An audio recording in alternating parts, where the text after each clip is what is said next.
दोस्तों, एनसीईआरटी के इस प्रोग्राम में आपका स्वागत है। आज हमारी क्लास एनसीईआरटी 6th क्लास का 6th चैप्टर होगा। उसको शुरू करने से पहले हम हमारे पिछले चैप्टर यानी अध्याय 5 का रिवीजन करते हैं। अध्याय 5 क्या बताती हैं हमें किताबें और कब्रें।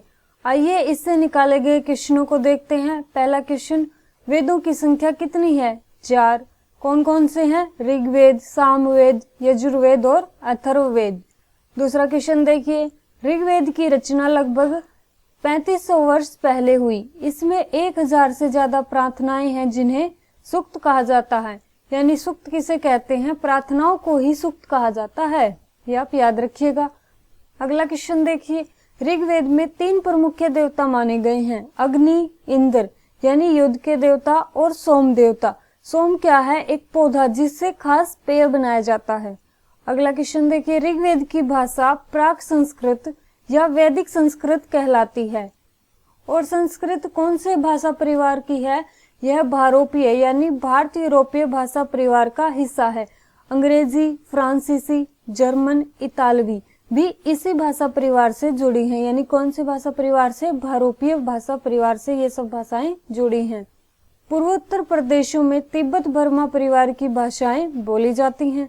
तमिल, तेलुगु, कन्नड़ और मलयालम द्रविड़ भाषा परिवार की भाषाएं हैं। यानी तमिल, तेलुगु, कन्नड़, मलयालम किस भाषा परिवार की हैं? द्रविड़ भाषा परिवार की भाषाएं हैं।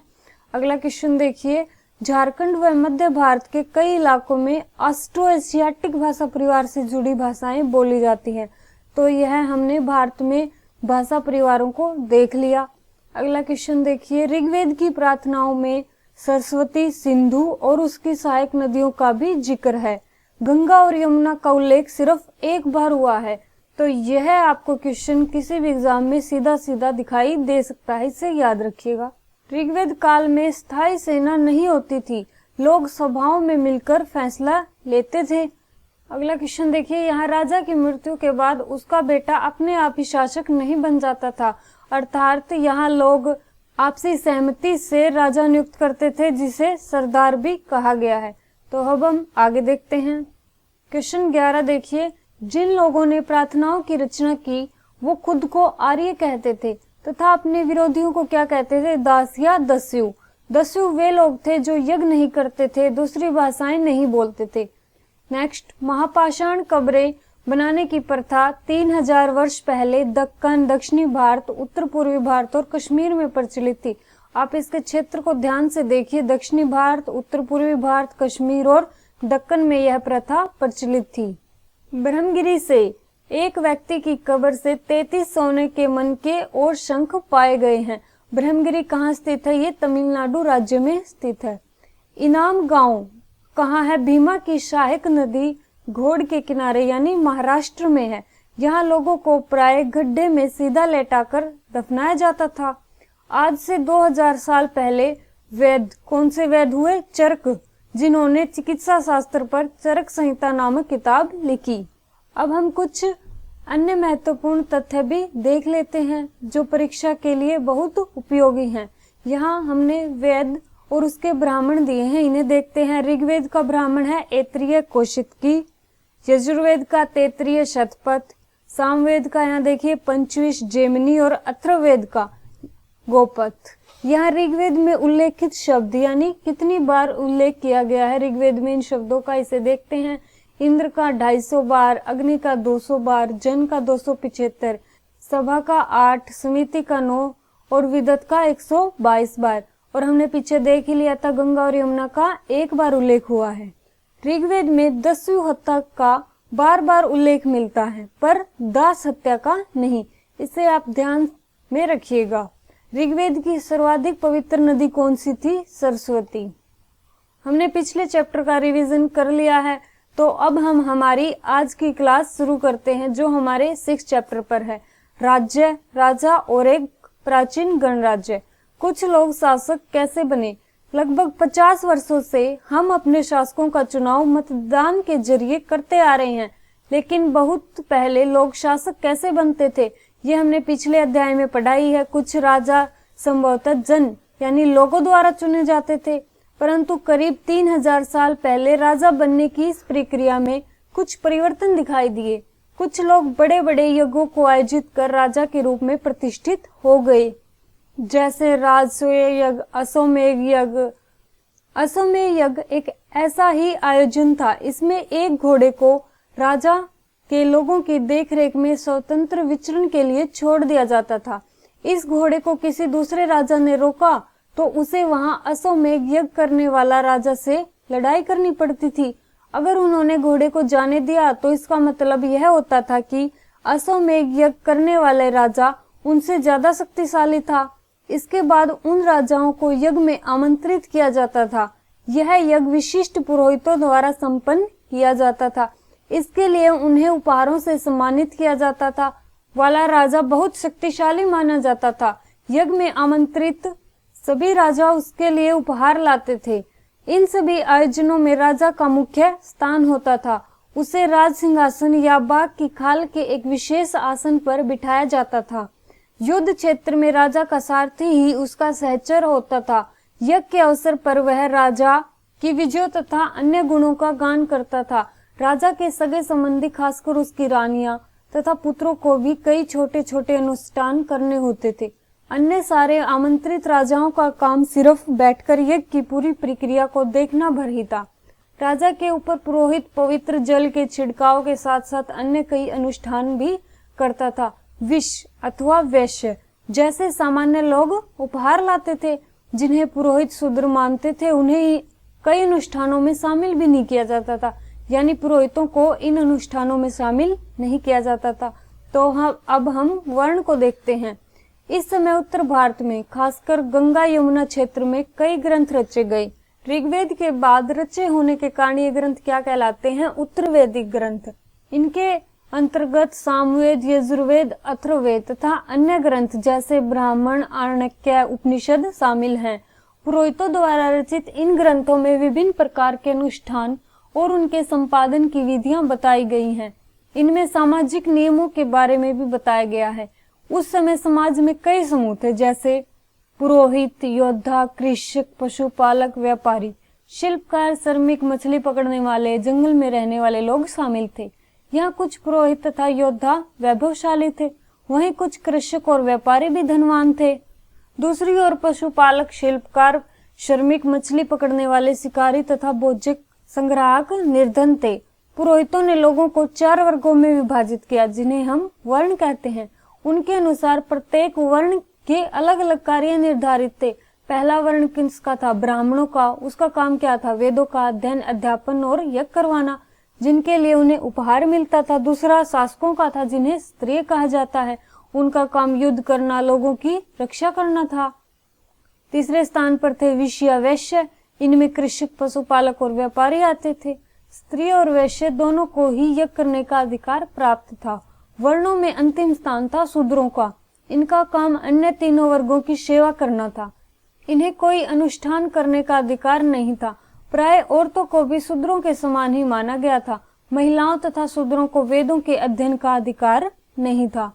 पुरोहितों के अनुसार सभी वर्णों का निर्धारण जन्म के आधार पर होता था। यह याद रखिएगा, पहले वर्णों का निर्धारण कैसे था? जन्म के आधार पर होता था। उदाहरण के तौर पर ब्राह्मण माता पिता की संतान ब्राह्मण ही होती थी। बाद में कुछ लोगों को अछूत माना गया। अछूत वर्गों में कुछ शिल्पकार, शिकारी और भोजन संग्राहक शामिल हैं। साथ ही इनमें वे लोग भी आते हैं जो शवों को दफनाने या जलाने का काम करते थे। इन लोगों से संपर्क अपवित्र माना जाता था। कई लोगों ने ब्राह्मणों द्वारा बनाई हुई इस वर्ण व्यवस्था को स्वीकार नहीं किया। कुछ राजा स्वयं को पुरोहितों से श्रेष्ठ मानते थे। कुछ लोग जन्म के आधार पर वर्ण निर्धारण सही नहीं मानते थे। इसके अतिरिक्त कुछ लोग व्यवसाय के आधार पर लोगों के बीच भेदभाव उचित नहीं समझते थे, जबकि कुछ लोग चाहते थे कि अनुष्ठान संपन्न करने का अधिकार सबका हो। कई लोगों ने छुआछूत की आलोचना भी की। इस उपमहाद्वीप के पूर्वोत्तर क्षेत्र जैसे इलाकों में सामाजिक आर्थिक असमानता बहुत कम थी। यहाँ पुरोहितों का प्रभाव भी बहुत सीमित था। यानी पूर्वोत्तर क्षेत्रों में पुरोहितों का प्रभाव कम ही दिखाई देता है। आगे देखिए जनपद। महायज्ञों को करने वाले राजा अब क्या हो गए? जन के राजा न होकर जनपदों के राजा हो गए। जनपद का शाब्दिक अर्थ क्या होता है? जन के बसने की जगह। कुछ महत्वपूर्ण जनपद हम आगे देखेंगे मानचित्र में। पुरोहितों ने इन जनपद की कई बस्तियों की खुदाई की। दिल्ली में पुराना किला, उत्तर प्रदेश में मेरठ के पास हस्तिनापुर और एटा के पास अतिरंजी खेड़ा प्रमुख हैं। खुदाई से पता चलता है कि लोग झोपड़ियों में रहते थे और मवेशियों और अन्य जानवरों को भी पालते थे। वे चावल, गेहूं, धान, जौ, दालें, गन्ना, तिल और सरसों जैसी फसलें उगाते थे। यहाँ देखिए आप चित्रित धूसर पात्र। इस तरह के पात्रों में ज्यादातर थालियां और कटोरियां ही मिली है। ये पात्र बहुत ही पतली सतह के, सुंदर और चिकने हैं। शायद इनका प्रयोग किसी खास मौके पर महत्वपूर्ण लोगों को भोजन परोसने के लिए किया जाता था। लोग मिट्टी के बर्तन भी बनाते थे। इनमें कुछ धूसर और कुछ लाल रंग के होते थे। इन पुरास्थलों में विशेष प्रकार के बर्तन मिले हैं जिन्हें क्या कहा गया? चित्रित धूसर पात्र। यानी उत्तर वैदिक कालीन बर्तन कैसे होते थे? चित्रित धूसर पात्र। जैसा कि इनके नाम से ही स्पष्ट है, इन बर्तनों पर चित्रकारी की गई है। ये आमतौर पर सरल रेखाओं और ज्यामितीय आकृतियों के रूप में है। अब हम देखते हैं महाजनपद। करीब 2500 साल पहले कुछ जनपद अधिक महत्वपूर्ण हो गए। इन्हें क्या कहा गया? महाजनपद। अभी हम मैप में देखेंगे। अधिकतर महाजनपदों की एक राजधानी होती थी। कई राजधानियों में किलेबंदी की गई थी, अर्थात इनके चारों ओर लकड़ी, ईंट या पत्थर की ऊंची दीवारें बनाई गई थी।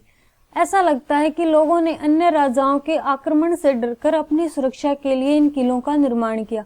कुछ राजा अपनी राजधानी के चारों ओर विशाल, ऊंची और प्रभावशाली दीवार खड़ी कर अपनी समृद्धि दर्शाना चाहते थे। अब देखिए महत्वपूर्ण जनपद, महाजनपद और नगर को हम इस मैप पर देखते हैं। सबसे महत्वपूर्ण महाजनपद देखिए आप, मगध। इसके उत्तर में है वैशाली, पूर्व में वज्जी अंग पड़ते हैं और पश्चिम में कौशाम्बी। मगध की राजधानी क्या थी? राजगृह। इसके बाद देखिए आप कौशल, कुरु, गांधार, ये यहाँ है गांधार। इसके बाद अवंती। यहाँ 16 महाजनपदों को ना दिखा के केवल कुछ ही महत्वपूर्ण महाजनपदों को दिखाया गया है जिन्हें हमने देख लिया है। तो अब आगे चलते हैं। इस तरह से किले के अंदर रहने वाले लोगों और उस क्षेत्र पर नियंत्रण रखना भी सरल हो गया। किस तरह से? किले के चारों ओर दीवार बनाकर। इस तरह की विशाल दीवार बनाने के लिए व्यापक योजना की आवश्यकता थी और लाखों की संख्या में ईंटों तथा पत्थरों का इंतजाम करना पड़ता था। हजारों स्त्री पुरुषों तथा बच्चों ने इसके लिए अथक प्रयास किया होगा। इनके लिए संसाधनों की आवश्यकता पड़ती होगी। अब राजा सेना रखने लगे थे। सिपाहियों को नियमित वेतन देकर पूरे साल रखा जाता था। कुछ भुगतान संभवतः आहत सिक्कों के रूप में होता था। इन सिक्कों के बारे में हम विस्तृत चर्चा अध्याय 9 में करेंगे। यहाँ देखिए आप कौशाम्बी किले की दीवार दिखाई गई है। यह चित्र आधुनिक उत्तर प्रदेश के इलाहाबाद के पास मिली ईंट की दीवार का अवशेष है। इसके एक भाग का निर्माण संभवतः 2500 साल पहले हुआ होगा। अब देखते हैं हम यहाँ कर। महाजनपदों के राजा विशाल किले बनवाते थे, बड़ी सेना रखते थे, इसलिए उन्हें प्रचुर संसाधनों की आवश्यकता होती थी। इसके लिए उन्हें कर्मचारियों की भी आवश्यकता होती थी।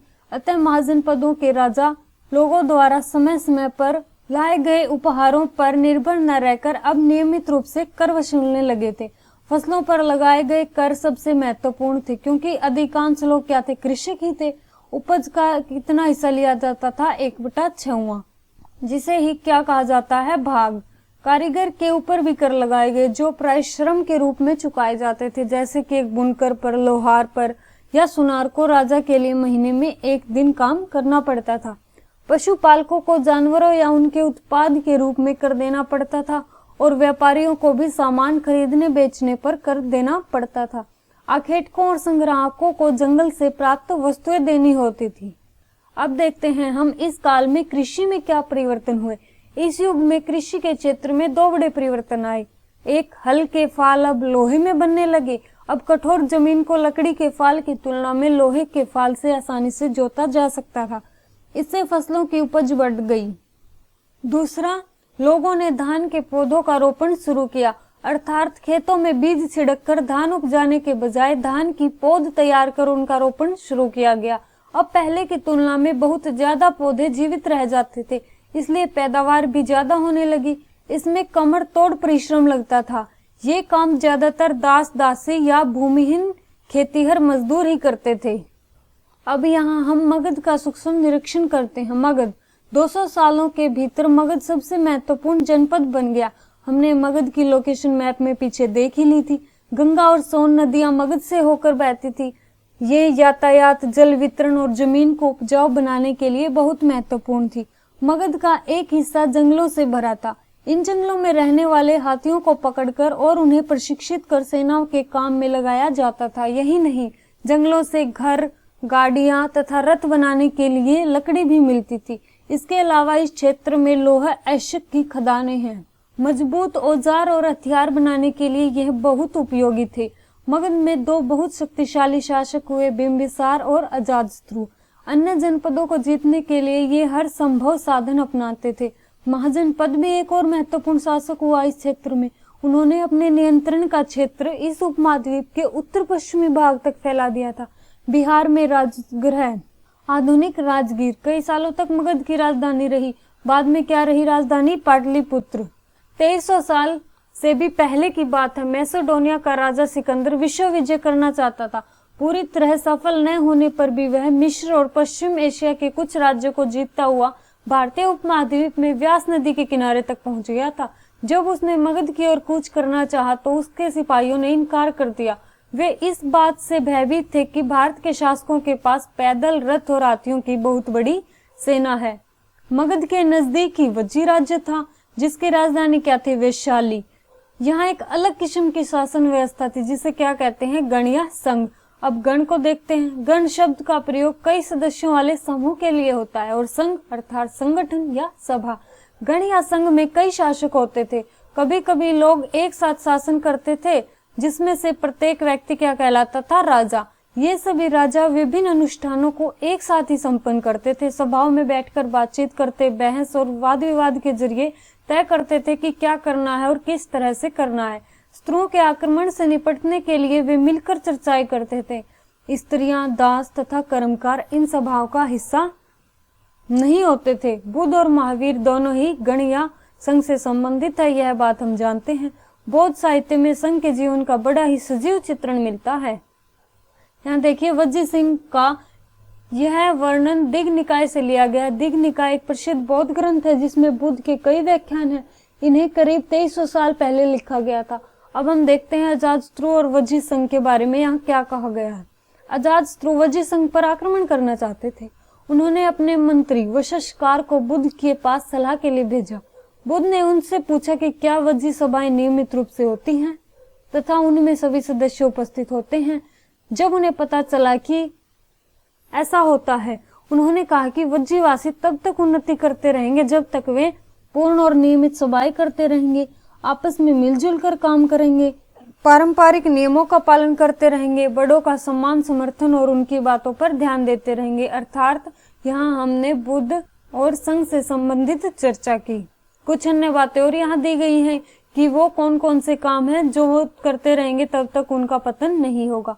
कई शक्तिशाली राजा इन संघों को जीतना चाहते थे। इसके बावजूद उनका राज्य अब से लगभग 1500 साल पहले तक चलता रहा। इसके बाद गुप्त शासकों ने गण और संघ पर विजय प्राप्त कर उन्हें अपने राज्य में शामिल कर लिया। इसके बारे में हम विस्तृत चर्चा अगले अध्याय में यानी 11वें अध्याय में करेंगे। कुछ अन्य जानकारी दी गई है, उसे भी देख लेते हैं। लगभग 2500 साल पहले एंथ्रस के लोगों ने एक शासन व्यवस्था की जिसे प्रजातंत्र या गणतंत्र कहते हैं।